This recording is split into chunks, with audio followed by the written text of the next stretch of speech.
300 साल पहले की बात है। कर्नाटक के दक्षिणी क्षेत्रों में एक भक्त रहता था जिसकी मां बहुत बूढ़ी थी। उसकी मां काशी में विश्वनाथ शिव की गोद में प्राण त्यागना चाहती थी। मां ने अपने पूरे जीवन में अपने बेटे से कभी कुछ नहीं मांगा था, लेकिन इस बार उसने बेटे से अनुरोध किया। कहा, बेटा मुझे काशी ले चलो, मैं बूढ़ी हो रही हूं, मैं वहां जाकर अपनी देह त्यागूंगी। वह व्यक्ति अपनी बूढ़ी मां को लेकर कर्नाटक के दक्षिणी जंगलों से काशी के लिए चल पड़ा। यह एक लंबी दूरी थी। बुढ़ापे के कारण रास्ते में ही मां बीमार पड़ गई, इसलिए बेटे ने मां को अपने कंधे पर उठा लिया और काशी की ओर बढ़ने लगा। कुछ दूर चलने पर वह बहुत थक गया। उसे ऐसा लगा कि उसके शरीर की सारी ऊर्जा खत्म हो गई है। वह धीरे धीरे चलते हुए मन ही मन बस एक ही विनती कर रहा था,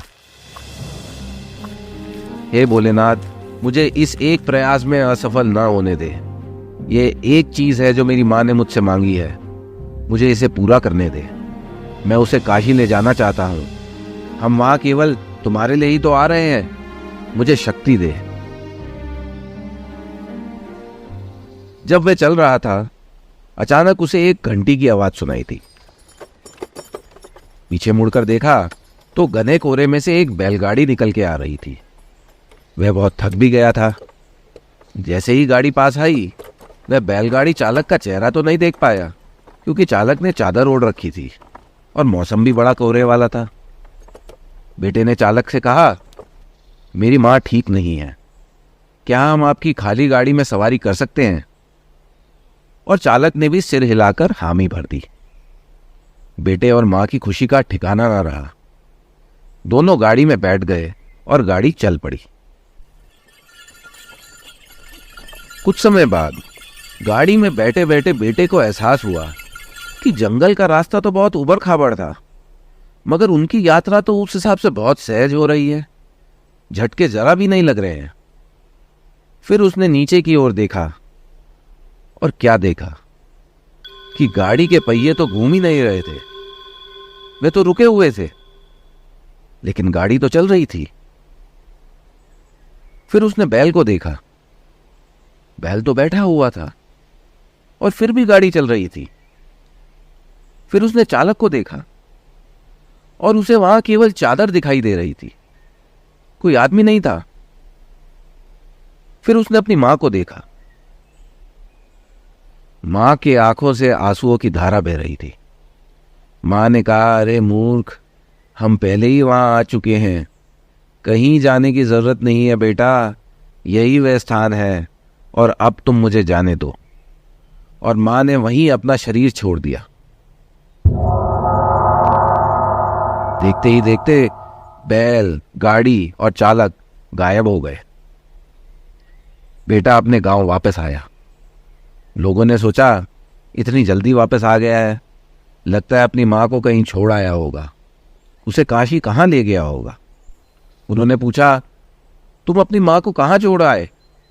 उसने कहा, नहीं, हमें कहीं जाने की जरूरत ही नहीं पड़ी, भोलेनाथ स्वयं हमारे लिए आए थे। लोगों ने कहा, क्या बकवास कर रहे हो? बेटे ने कहा, आप क्या सोचते हैं उससे मुझे कोई फर्क नहीं पड़ता। प्रभु हमारे लिए आए और मेरे जीवन को प्रकाशित कर गए। मुझे अपने भीतर ये पता है, और अगर आप नहीं जानते तो ये आप पर है। फिर लोगों ने पूछा, ठीक है, फिर हमें कुछ दिखाओ, किसी तरह हमें दिखाओ कि तुमने वास्तव में शिव को देखा, कि वह तुम्हारे लिए आए थे।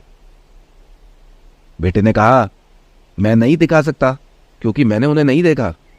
मैंने केवल एक चादर देखी और वहां कोई चेहरा नहीं था, कुछ भी नहीं था, सब शून्य था। तभी सभी ने अचानक देखा कि वह आदमी भी वहां नहीं था। उन्होंने केवल उसके कपड़े देखे, वह वहां से जा चुका था। आगे चलकर वह दक्षिण भारत में एक महान संत बना। जहां भी वह जाता, लोग उसे एक खाली चेहरे के रूप में पहचानते।